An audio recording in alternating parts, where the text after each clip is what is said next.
Guam. Of course, the mayors, as we learned during the pandemic, true frontliners. I want to thank them for their service. As we got the president of the Mayor's Council of Guam, Mayor Jesse Allig of PD, and he is joined by another Mayor Jesse. All right, Mayor Jesse Gogui of Orda Chalampago. Good morning, Mayor. Good morning. Good morning. Off day. Good morning. Good morning. I know you're the mayor of Orda Chalampago, but this morning you're joining us from Magadan, Well, I was thinking about putting the order dump as my background, but I wanted to wait until it was converted into a real nice, beautiful municipal park and something to behold. Sorry, that was me. But I do have order dump photos. It was my when I pulled it.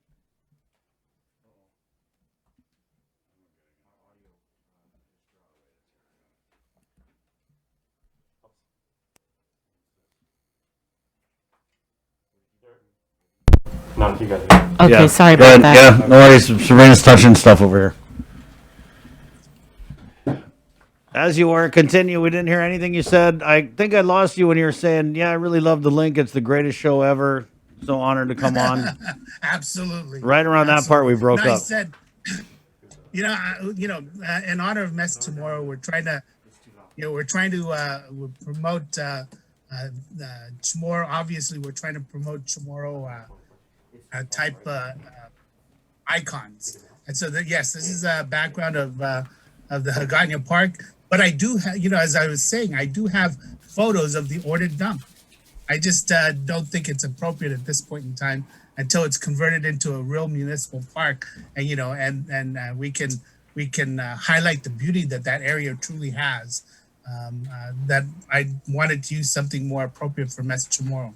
And then, of course, we're working on building our new multi-purpose center. Once that gets constructed, hopefully the ultimate design, the look of the building itself will have a local flavor to it, and so I could ultimately use that as my background. But Nice. Again, trying to promote Mesh Chamorro icons, I figured this would be one of the most appropriate ones to use. Right on. Mayor Jesse, good morning. Other Mayor Jesse Allig. Good morning. How was your Palm Sunday weekend, Mayor? Oh, Palm Sunday was great. Right We had a on. busy weekend. Yeah, But yeah, it was good. It's Holy Week, so you be nice, Chris. we're being very quiet and very good this week. Right. Turn off the radio. We should be off the radio. Yeah. Back then. I'm And well. the TV. The only But radio then my that wouldn't grandma do well played for was you guys. the Catholic radio, but We're on Facebook. we're on Facebook. Yeah. Oh, okay. There you go. That's okay then. Mayor Jesse Chalampago, let's go ahead and find out a little bit more about this multipurpose center, because I think I interviewed you before COVID, and you were showing me the plans for it. So is that moving full steam ahead? Yes, actually, we're almost at the finish line with regard to obtaining our contractor. We published an invitation for bid in January, and hopefully we'll start seeing bid submissions turned in by April 7th, I think is the deadline. And so once we review and we determine a qualified contractor that meets all the requirements of the bid, we'll start moving full steam ahead and finishing up the design and then moving forward with the construction of this contract. It's actually a design build contract. So whoever wins the bid will finish up the design. I mean, we have a basic floor plan, and we do have some renderings of what we would like it to look like. But they'll finish up the plans, submit the construction design documents, construction documents to DPW for the permits, and they'll also be the one to construct the facility itself. This is a $6.5 million project. Is this the one that was part of the military contract? Yes, this is it's part of a military grant or DoD grant. And so, yes, they're contributing 3.5 and we're putting in 3 million. Where is it going to be built? Actually, it'll be next to our baseball field in Chalampago. There's an area where we have not only our baseball field, but we have a outdoor basketball court and an outdoor tennis court that we use more for volleyball. What we'll do is we'll actually demolish that. We'll remove those outdoor courts, which are over 30 years old and really are, need some real major improvement. But in lieu of improving it, we'll just take that footprint and bring it indoors. So we're bringing basketball indoors. Wow. So we can have basketball year round. And in lieu of having a tennis court indoors, we could actually do that, on the court area that we're designing in this facility. But in lieu of having a tennis indoors, what we're planning on doing is doing a squash / racquetball court, which I think the younger kids are more into.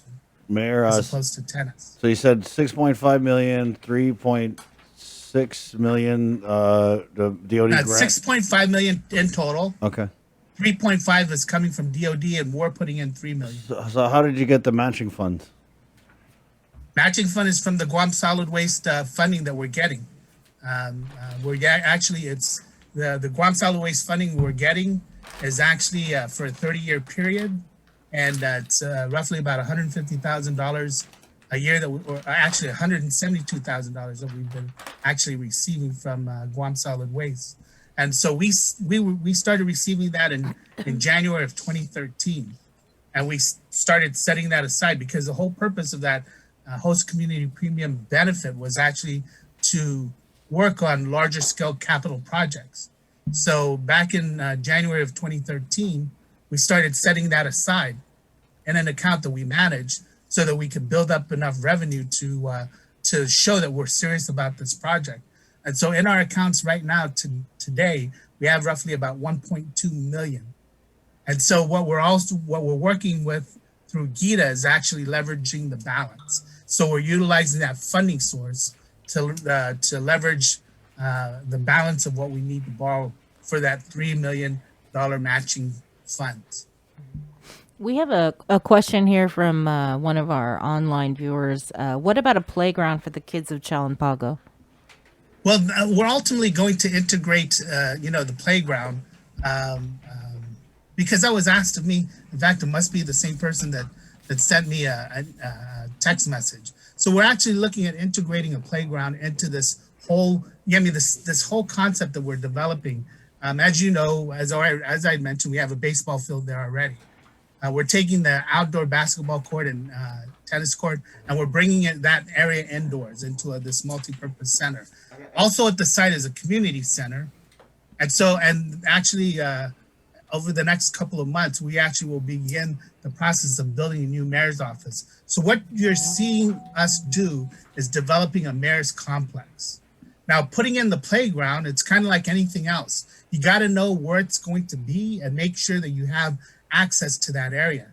So since there has never been a playground there, we have to kind of develop access. And I mentioned to this one person who sent me a WhatsApp message that should include ADA access, children with any potential disability, getting them to, or having a way for them to get to the playground so they can take advantage of that as well. But right now, for us to do that, it's going to take a little bit of extra effort on our part to include certain things in some of the projects we're doing. And the primary one is the multi-purpose center, because the area where we're looking at building a playground is going to be near where that new multi-purpose center is built. And that's really undeveloped area. Mm-hmm. Another question. Or some of it's undeveloped. Another question, Mayor. Will this facility be FEMA approved for typhoon shelter and other natural disasters? Absolutely. In fact, that's been our plan from the onset. In fact, I think that was one of the main reasons why the Department of Defense, supported our project, is because it truly is a multi-purpose. And the proposal we submitted last year, back in June, even highlighted that this facility, if it's once it's FEMA certified, should be able to fit about 200 beds as a mass shelter site. Wow. And the advantage is that during a typhoon, obviously you're going to deliver meals to them at the center, and they'll eat in the center. But once we are the once the emergency conditions are lifted and we're in a recovery mode, we have a community center that's about 4,000 square feet. So we then can keep the mass sheltering separate from the feeding.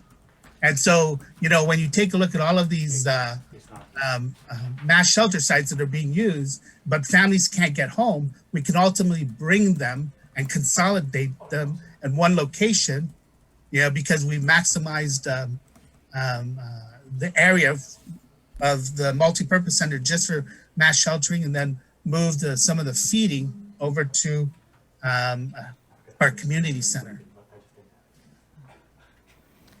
Well, that's some good news. Yeah. Thank you for sharing. Yes. Can you send us I mean, Mayor, send this us is the a 10-year plans. plan that we've been working on. Yeah, yeah, I remember. Yeah, he had a whole binder, Bree, and was like, "Oh, check this out, Mayor. If you can, just forward over the plans." I wanted to ask because I know that there was this bill before the legislature. They want to change, not change. They want to go with the original name of Inalahan, right? And then I was hearing from Senator Taitigui over the weekend that Malesso, Hoggett, and Humatek are also in talks to change their village names. What about PD and Orda Chalampago? Is Orda Chalampago, is that the original name? Actually, it is. Salampago. It's just the spelling. So if we changed it to make it culturally correct, all you're going to really do is see the spelling change slightly. So instead of ORDOT, you have OD and then O with that little circle on the top, and T. You kind of drop the R, and and that makes it kind of challenging for because ultimately I think as long as we're flying the U.S. flag, the spelling and the use of all of these, a tilde on the end and et cetera, is not something that commonly occurs. And when people do things electronically, people could forget. And what kind of difference is that going to make to the postal? Yeah, sometimes it takes me 30 minutes to find the little, I don't even know what it's Tilde? called. Yeah, the tilde. Over the end? And then you would also have to capitalize the CH, right? And Salampago. Yeah. How We about don't. But yeah, you start changing the ultimate spelling, the look of the spelling Right. of the names. And of course we're looking at the village names. We're not looking at, back then they also had barrios, and so Talia's, the Talia area, like the Menengan area and Jonia. I mean, we're not going to, to break down the concept of the villages down into where you're delivering mail to specific barrio and barrio names. good point there with Tahi, because that's like kind of, is that your village or is that Mingila? Mine. Oh, wow. Mine. Yeah. Father Duenas sits in Salampago, Right. and always has.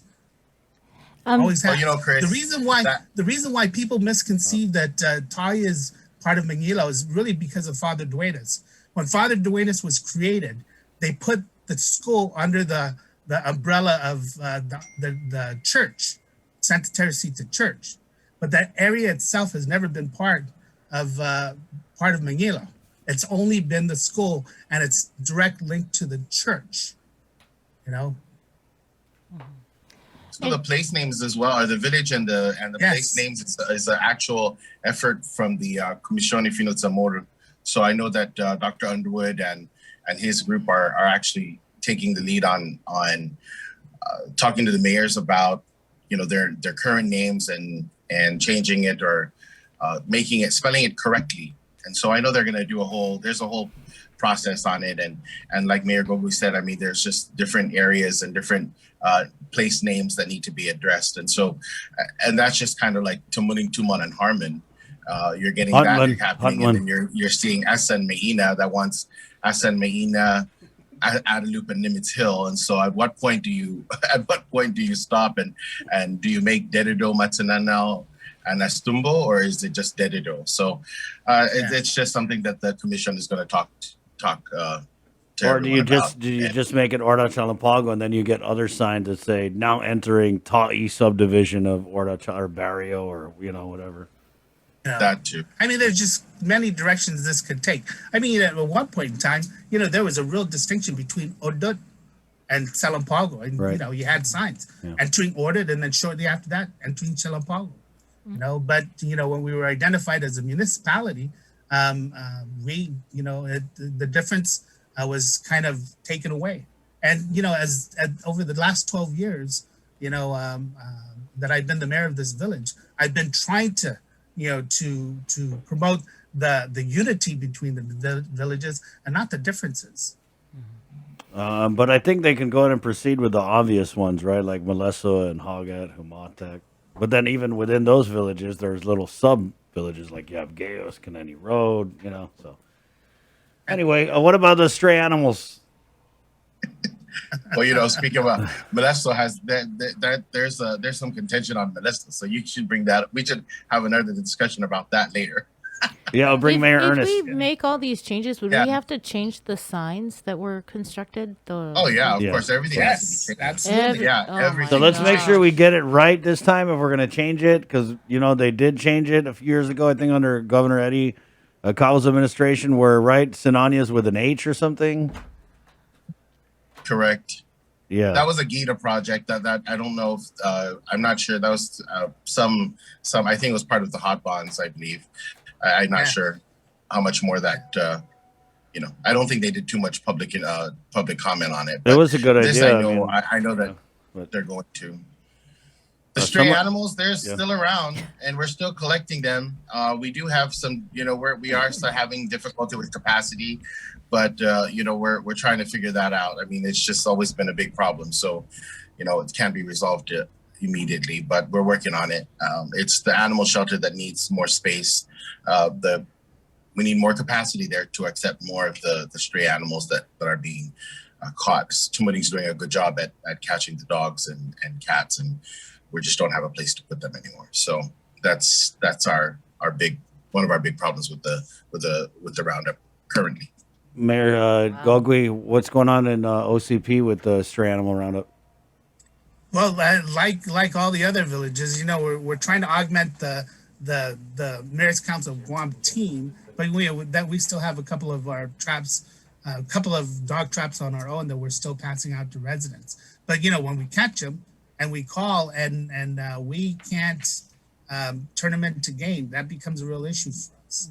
And so we're really limiting the use of our traps to areas and those people that have problems with vicious dogs versus just dogs, in general.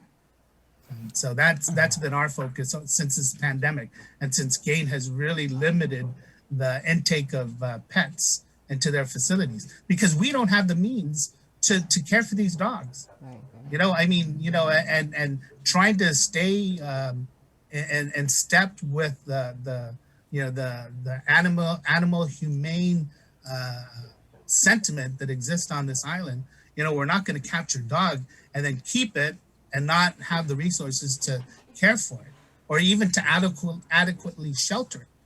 And so our focus has really been the reports regarding vicious dogs. Otherwise, we're just kind of in a holding pattern until we can get this this program really moving. And like Mayor Alec had mentioned, is having the capacity over again to take what we catch, and not just what we catch, what all 19 villages catch every single day. If once this project is in a full mode program, because even though the Mayor's Council of Guam has really tried to do a group effort, with traps, and in a particular village from as many mayors as possible, as we possibly can give, we're still on the side catching our own animals, trying to keep a pace of, or at least a movement of the capture of animals going on in our village, not waiting until the program comes into our village. So basically, GAIN is full to capacity. Is that what I heard?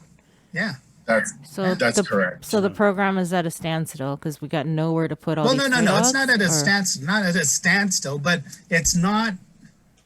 I mean, let's compare.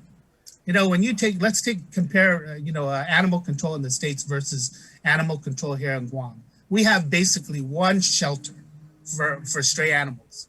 Back in the States, if you're in LA, I have family in LA, and if the shelters in that area where people bring strays or bring pets that they no longer want, they bring them to that shelter. That shelter has other shelters, within a reasonable distance to them, where they can kind of just farm out these unwanted pets to other shelters. Here in Guam, we don't have that. Yeah. It's Gain's the ball. Gain is our Only shelter. is our only game in town. I know that and- Mayor Louise was on last week, and she said she caught 62 stray dogs and some cats, and was trying to make them go over to the Gain shelter. Yeah.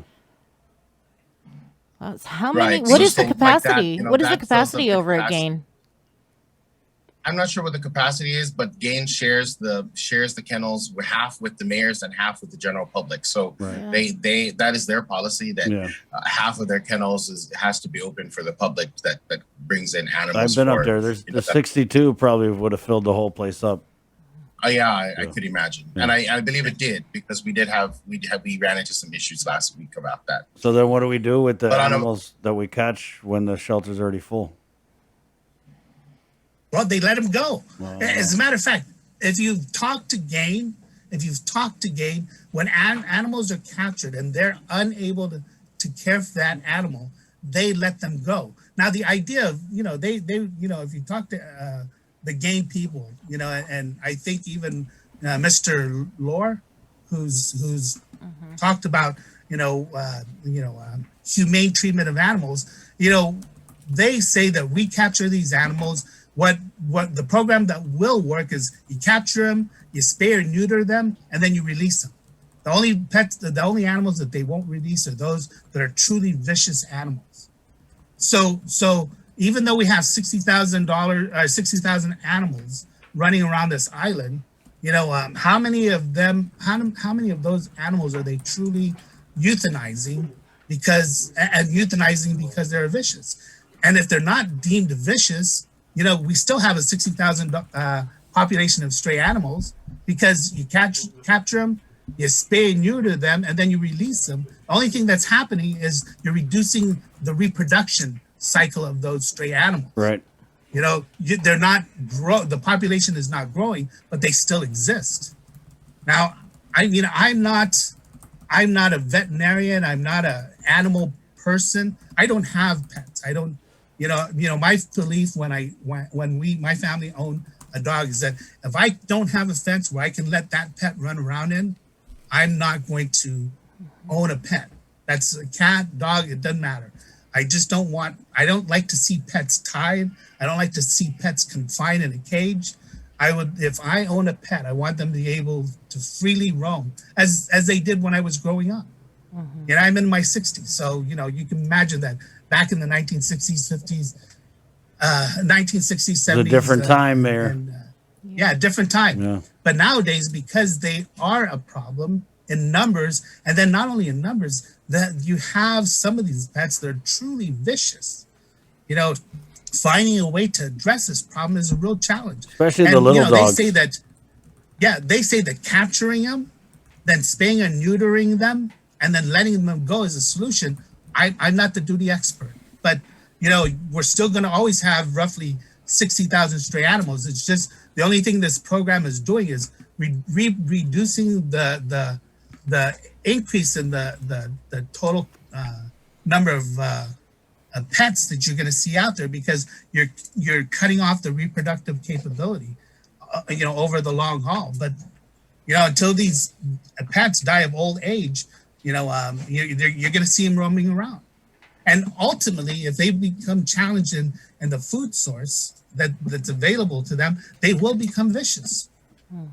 I see that many times. The reason why, because we have pets, we raised dogs. So when I'd see dogs that start becoming aggressive at my neighbor's dogs or my relatives' dogs, it's because they're fighting for a food source.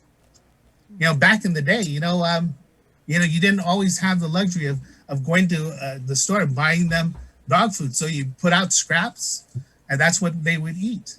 And then that runt would eventually, if it's either going to die or it's going to fight its way to be able to get the food it needs to survive. So I mean, I don't know. I know don't you, On the other yeah. side of the ranch, can we just talk about real quick, because I know we've talked about that in length, but one of the things that I want to share, though, that we're working on with the mayors is with the lieutenant governor's help, and of course the governor, and hopefully through the Education Stabilization Fund, we'll be able to address the social and emotional needs of our students this summer, and with an after school program. So we do know that DOE and perhaps some other organizations are preparing for summer school, but we're hoping that all the mayors will jump on board with some type of summer school program or after school program that addresses not only their educational needs and their studies, but also the social and emotional needs of our children, because we know that's definitely impacted. So we're hoping that this week the mayors and their offices will work on some kind of plan for a sustainable summer school program and an after school program. So we'd probably be sharing a lot of that information in the near future. So that's exciting for us this week. Like there's going to be a press conference? We haven't done that yet, or we haven't decided that yet. We're still everything is still in the planning stages, and definitely need to move quickly because summer's just about here. So, but definitely there are plans to do something for the summer and for the after school program as we begin the next school year with the face-to-face learning. We did have a comment here. Are the mayors currently picking up white goods and junk vehicles? We will be. We just received the additional money from the Recycling Revolving Fund. I believe it was just last week that we received that. So our admin office is preparing the purchase orders for that, and the offices should be receiving their money, if not this week, then maybe by next week. Yes, if they have white goods, electronics, and other types of recyclables that need to get disposed, just call your mayor's office and find out if they have a list and get on it. And when they get the POs, they definitely be able to dispose that for you. I wanted to follow up on something with Mayor Gogui. Is the public information meeting still going to be held for that multi-purpose project?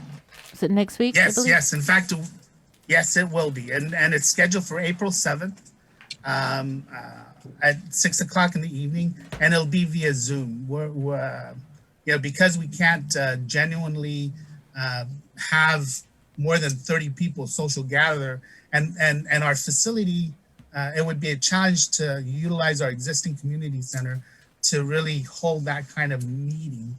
We're going to do it via Zoom. So the real basic agenda is that we're going to present the renderings of the proposed facility, provide floor plan, provide a visual, what they call it, a share screen of the floor plan, and that will include the basic floor plan and even the sheltering floor plan. We'll post those up on our during our meeting, and then we'll just afford the community to ask any questions that they might have regarding the community center. And we'll also actually invite them to, if they have any questions that they want to submit, they can submit it in advance. I provided my email address, and then we'll try to prepare answers to those questions during that meeting. All right. Thanks, Mayor. Thank you. Mayor Jesse, anything else? How's the No, 660? that's it. Have a good Holy Week, and we'll talk to you when there's more information. Did you want to make noise Yes. about the 600 million? Have you guys, I know you said you turned in your wish list, right? How's it looking? What's the conversation like? there's still conversation, and hopefully that conversation will turn into reality. But we have not received anything just yet. But we, we're being promised, and the commitment is there. So we'll certainly let you know when all of that is received. Any update on the Yes. senior centers, guys? Sorry.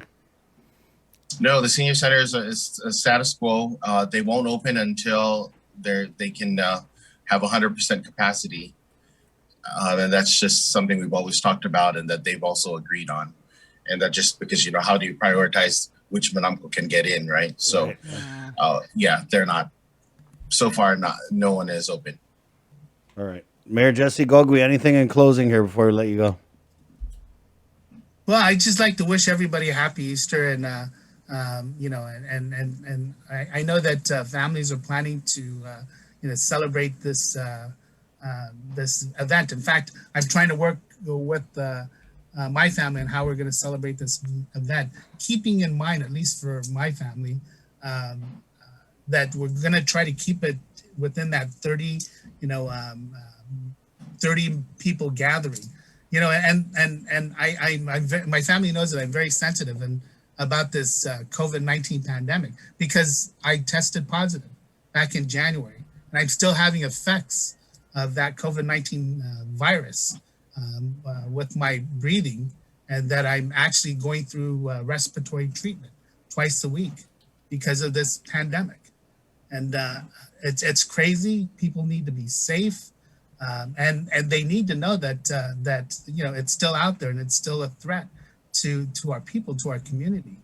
And I just thank I thank God that I wasn't when I was having my lung problems, I didn't get to a point where I needed to be intubated. Wow, Mayor. But Sorry to hear that. Yeah. By any chance, did you get vaccinated though? I couldn't. As soon as I hit because once they got down to 60, within 3 days is when I test positive. So you got to wait 3 months, right? 3 months. That is correct. Okay. How bad was it? So it's really serious. I mean, people don't realize this is a serious thing, and it's actually forcing me to telework from home. Because I have a oxygen concentrator at home. I have a mobile oxygen tank that if I leave the house, I have to bring that with me, because I can't get clearance from a doctor to say that I can go back to work without these items. And so I'm being forced to telework from home. So I just, please be safe. Yes, it's Holy Week, and what we don't want to do is see a massive spread of this virus, because people went beyond the guidance that's provided. And this is based on science. As the governor has mentioned all along, since we've been, this declaration has been made, is that she's basing her decisions on science. As much as I want to spend time with my family, our parents are gone. I'm the oldest sibling in my family on Guam. So with my sisters that are here, and their families, and my nieces and nephews, I like to spend time with them. But I want to do it safely. I want to do it responsibly. And the spread of this COVID is serious. A real serious thing. And so I just ask that people be safe and have and celebrate Easter for what it is. Well, what do you think, Mayor? Do you think that we opened up too quickly, or do you have your thoughts on that side of it? I don't think we have, because we do have people getting the vaccination, and I believe that is making a difference. But we're not 100% of the people on Guam have been vaccinated, and so there is still that threat of the spread. Mm-hmm. And so as a matter of fact, my wife and I, as soon as we hit our 90-day mark, we're looking at getting vaccinated. Yeah. Because all of us, there's 5 in my family, 2 children, my wife and I, and my granddaughter. And we all eventually caught that virus. It was brought into our house by one of my kids, and we all felt the effects of the COVID-19 virus and more. But, I'm the one who suffered the most from it, and, everybody after their 14 days, the fever went away, and they were able to go back to work. But I'm still feeling the effects of this virus. Wow. I had no idea, Mayor. Yeah. And so you're still So suffering the effects. So were you hospitalized at any point?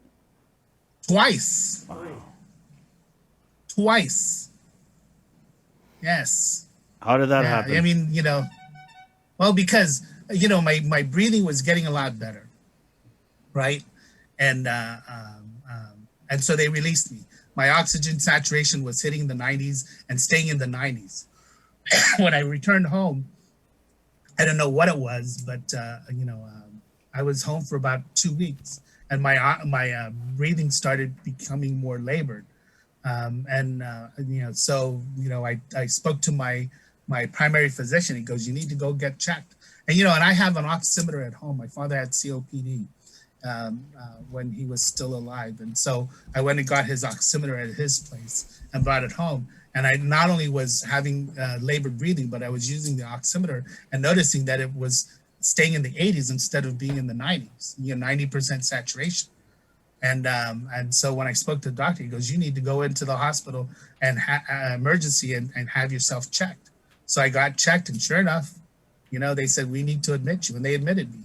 I'd stayed in the hospital for the second time for about a week, and the reason why they released me was because I needed to be, my lungs needed to be treated, and so and I needed to have a supplemental oxygen, to breathe, so that when I'm up walking around, it doesn't hit the 80s and sometimes even the 70s, and potentially causing me to pass out. And so that's what I do. I'm close to an oxygen source when I'm home, and so if I'm feeling a little winded, I just go into my room and turn the darn thing on and catch my breath. And so, I mean, it scared the crap out of my family, including my siblings. After hearing some of the people that we know personally that have passed away from this virus. Right. And so, I tell them I'm okay. I'm young. I mean, even though I'm in my 60s, I still consider myself young. Do you know how you said you got it from one of your kids? Do you know how your child got it? My son tested positive first, and I'm not sure how he came in contact with the virus. They do the contact tracing and so on and so forth, but because of the medical privacy, they're not going to tell my son who gave it to him. They're just going to say, well, you caught it and they treat us for it, and then they deal with trying to keep it from spreading. I respect that. Yeah. Well, we'll pray for you, Mayor, especially since you say you're still I'm doing suffering. good. Thank you. Yeah. And then, prayers are always good, Yeah. but Yeah. and I just want to rest assured, make people feel good that I'm recovering, and I will. I mean, nothing's gonna. I tell people nothing's gonna stop me from seeing this multipurpose center, through to completion. Nothing, not even a deathbed. I will see this project through to completion. Knocking on wood. Yeah, Mayor. My boy caught it. He's 17, and it was the same. He didn't get hospitalized, but the same thing with the breathing. He said he felt like he was sore all over, and there was a little sharp pain when he was taking in the breath. So, I mean, if someone that young can get hit with it and feel that, I can only imagine in the elderly. And we all know, I mean, over 100 people died, so it's heavy. Thank you, Mayor Jesse. So, you're welcome. Be All safe right. out there. Be safe. Good get, Mayor Alec. Thank you. Thank you, too. You guys have a good week. You too. Thank you again. It's Adios. our weekly update from the Mayor's Council of Guam there with the two Mayor Jessies, Mayor Jesse Alec, Mayor Jesse Gogwe. Of course, there was a third Mayor Jesse, but y'all know how that ended. Okay.